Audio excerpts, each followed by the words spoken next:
Assalamualaikum warahmatullahi wabarakatuh. Waalaikumsalam warahmatullahi wabarakatuh. Bismillah, alhamdulillah, wassalatu wassalamu ala rasulillah wa ala alihi wa sahbihi wa mawala. Rabbi shrah sadri wa yassir li amri wahlul 'uqdatam min lisani yafqahu qawli. Hafal, pelajaran apa yang masih kamu ingat dalam pembahasan kita sebelumnya? Qabil membunuh Habil. Kemudian Qabil lari dengan adik kembarannya dan tinggal di bawah gunung. Nabi Adam alaihissalam wafat pada usia 960 tahun.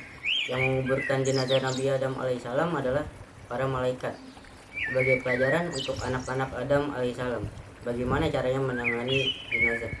Terakhir yang Novel ingat, Hawa wafat setahun setelah Nabi Adam alaihissalam wafat. Masya Allah. Setelah Nabi Adam alaihissalam wafat, yang menggantikan posisi kenabian dan sebagai pemimpin umat adalah Nabi Syed alaihissalam. Nabi Syed alaihissalam adalah nabi dan sekaligus rasul. Nabi Syed alaihissalam adalah anak laki-laki termuda dari Nabi Adam alaihissalam. Allah tidak menyebutkan Nabi Syed alaihissalam dalam Al-Quran. Kalau kita membaca Al-Quran, kita tidak akan pernah menemukan kata Syed di dalamnya. Tetapi Nabi Syed alaihissalam disebutkan dalam hadis Nabi Muhammad sallallahu alaihi wasallam. Syed artinya adalah hadiah. Nabi Adam alaihissalam menamakan Syed karena kelahiran Syed sebagai hadiah dari Allah Subhanahu wa taala. Nabi Syed sangat dekat dengan Nabi Adam alaihissalam. Ia mematuhi perintah-perintah Nabi Adam alaihissalam. Ia belajar dari ayahnya dan ia juga selalu mengingatkan saudara-saudaranya agar senantiasa menyembah Allah Subhanahu wa taala. Setelah kematian Nabi Adam alaihissalam, Syed alaihissalam memimpin anak-anak Nabi Adam alaihissalam dengan hukum Allah, dan ia membawa persatuan di antara orang-orang yang bersamanya. Fal, apakah kamu masih ingat berapakah jumlah nabi dan rasul yang Allah utus ke muka bumi? Jumlah nabi seluruhnya adalah 124.000 nabi. Jumlah nabi yang disebutkan dalam Al-Quran adalah 25 nabi. Jumlah rasul seluruhnya adalah 315 rasul. Tepat sekali, Fal. Ada satu lagi yang mungkin kamu harus ingat. Jumlah suhuf yang Allah turunkan ke bumi adalah 104 suhuf. Suhuf itu apa, Pak? Suhuf adalah lembaran-lembaran berupa wahyu dari Allah Subhanahu wa taala. Taurat, Zabur, Injil, dan Al-Quran adalah contoh dari suhuf. Ada 4 suhuf disebutkan dalam Al-Quran. Allah menurunkan 104 suhuf ke muka bumi. Istimewanya 50 suhuf Allah berikan kepada satu nabi, yaitu Nabi Syed alaihissalam. Nabi Syed adalah rasul terbanyak yang menerima suhuf dari Allah Subhanahu wa taala. Karena pada zamannya lah peradaban manusia dimulai. Banyak sekali perubahan-perubahan hukum atau syariah baru pada zaman itu. Sesuatu yang awalnya Allah halalkan, dengan perkembangan peradaban manusia yang sangat cepat, Allah turunkan kembali suhuf yang baru. Yang awalnya halal, kini hukumnya menjadi haram, dan seterusnya dan seterusnya. Jadi Nabi Syed alaihissalam adalah nabi kedua setelah Adam alaihissalam.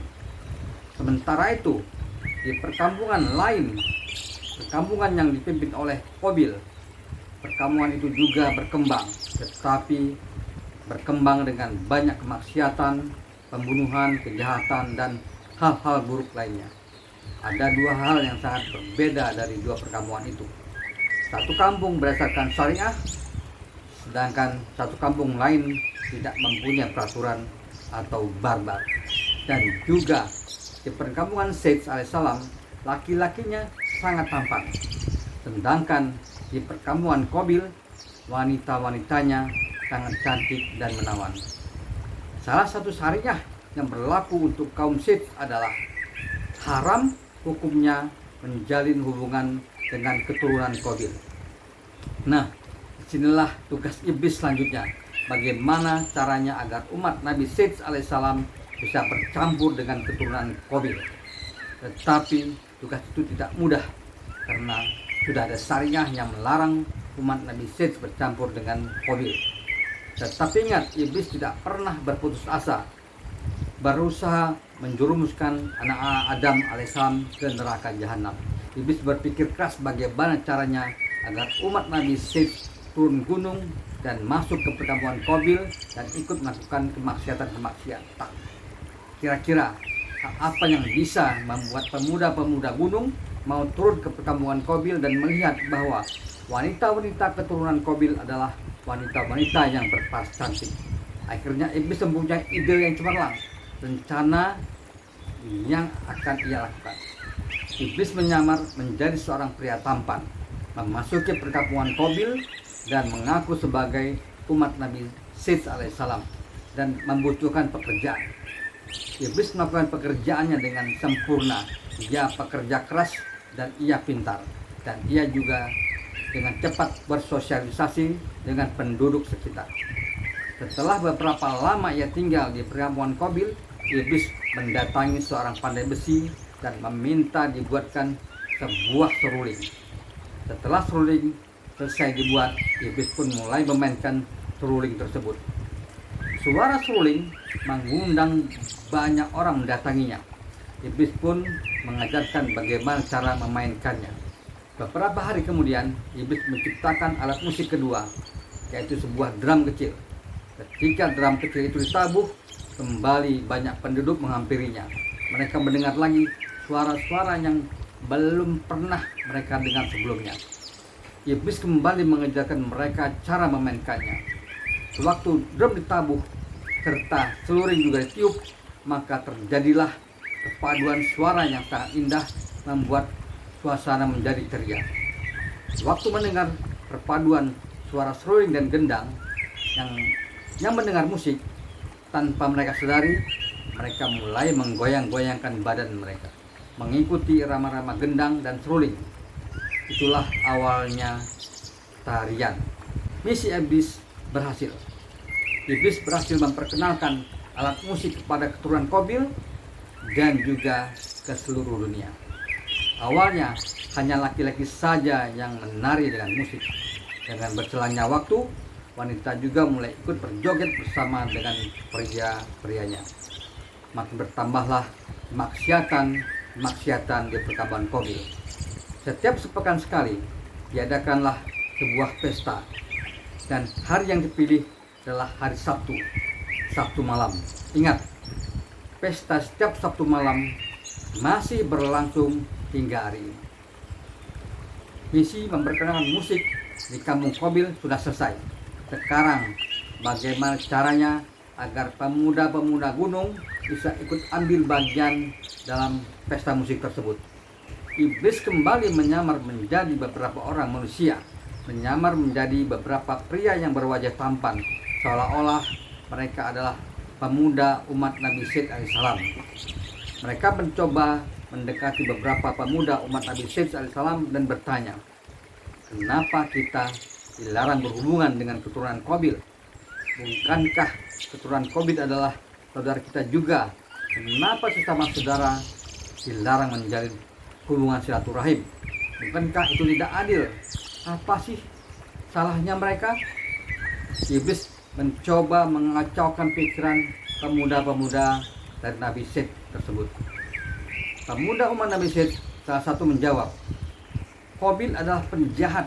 Dia adalah orang yang pertama membunuh orang yang tidak bersalah, perangainya sangat buruk, menikahi wanita yang diharamkan untuknya, dan kejahatan-kejahatan lainnya.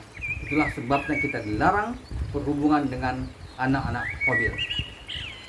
Pemuda samaran itu tidak puas mendengar jawaban dari pemuda umat Nabi Syed alaihissalam. Jawaban kalian tidak membuat kami puas. Iblis yang menyamar berkata kembali, apakah kalian tahu bahwa setiap Sabtu malam Di perkampungan Qabil selalu diadakan pesta. Apakah kalian pernah mendengarnya? Para pemuda umat Nabi Syed alaihissalam tidak pernah mendengar tentang pesta tersebut. Tetapi informasi itu menjadi sesuatu yang menarik bagi pemuda yang imannya agak lemah. Sehingga beberapa pemuda ingin mengetahui kebenaran berita itu. Ternyata berita tentang pesta itu adalah benar. Setelah mereka turun gunung, mereka menyaksikan para pemuda dan pemudi keturunan Qabil mengadakan pesta dengan alat musik dan tari-tarian. Ada hal yang sangat menarik dari pesta itu. Pemuda gunung melihat bahwa wanita-wanita keturunan Qabil mempunyai wajah yang sangat cantik dan menawan. Mereka menyaksikan pesta dari tempat persembunyian mereka hingga selesai. Setelah pesta selesai, mereka kembali ke gunung dan memberitahukan kepada pemuda-pemuda yang lain bahwa setiap Sabtu malam perkampungan di bawah gunung selalu mengadakan pesta dan wanita-wanitanya sangat cantik dan menawan. Pada pesta berikutnya, pemuda-pemuda umat Nabi Syed kembali turun gunung. Kali ini mereka datang dengan rombongan yang lebih banyak dan mereka menyaksikan pesta dari jarak yang lebih dekat. Pesta berikutnya lagi, mereka menyaksikan pesta dari jarak yang sudah mendekati tempat pesta dan tidak lagi bersembunyi. Apa yang terjadi? Waktu mereka mendekati tempat pesta tersebut, wanita-wanita keturunan Qabil melihat bahwa pemuda-pemuda gunung mempunyai wajah yang sangat tampan. Misi iblis berikutnya, iblis membisiki wanita-wanita keturunan Qabil agar berdandan dan mempercantik diri dan membuat gerakan-gerakan yang menggoda pemuda-pemuda gunung. Pesta berikutnya, pemuda umat Nabi Syed tidak ikut dalam pesta. Mereka menikmati musik dan menikmati tarian dengan gadis-gadis keturunan Qabil. Mereka bersendak kurau dan diakhiri dengan hubungan-hubungan yang diharamkan. Ingat, yang memperkenalkan alat musik pada manusia adalah setan atau iblis. Jika kita mendengar musik tanpa kita sadari, jari-jari kita mengetuk-ngetuk meja, kaki-kaki kita bergoyang-goyang, kepala kita mengangguk-angguk. Apa yang menyebabkan itu semua? Itu adalah kontrol dari setan atas diri kita. Dan itu sudah berlangsung sejak zaman Nabi Syed alaihissalam. Setelah pesta selesai, pemuda-pemuda Nabi Syed alaihissalam kembali ke perkampungannya. Mereka memberitahukan kepada saudara-saudara yang lain tentang pesta musik, tarian, dan wanita-wanita yang sangat cantik. Sehingga pada Sabtu malam berikutnya yang turun gunung menjadi lebih banyak. Nabi Syed akhirnya mengetahui kejadian tersebut dan menasihati saudara-saudaranya tentang dosa yang mereka lakukan, tentang syariah yang mereka langgar. Sebagian ada yang bertaubat, sebagian lagi ada yang terus-menerus melakukannya, dan pelaku dosa terus bertambah. Nabi Syed alaihissalam tidak berputus asa untuk menasihati saudara-saudaranya hingga akhir hayatnya. Kemaksiatan tersebut terus berlangsung hingga Allah utus Nabi Idris alaihissalam. Sampai di sini dulu pembahasan kita mengenai Nabi Syed alaihissalam. Berikutnya Bapak akan membahas tentang Nabi Idris alaihissalam. Wallahu a'lam bishawab. Subhanakallahumma wa bihamdik, asyhadu an la ilaha illa anta, astaghfiruka wa atubu ilaik. Assalamualaikum warahmatullahi wabarakatuh. Waalaikumsalam warahmatullahi wabarakatuh. والله يدعو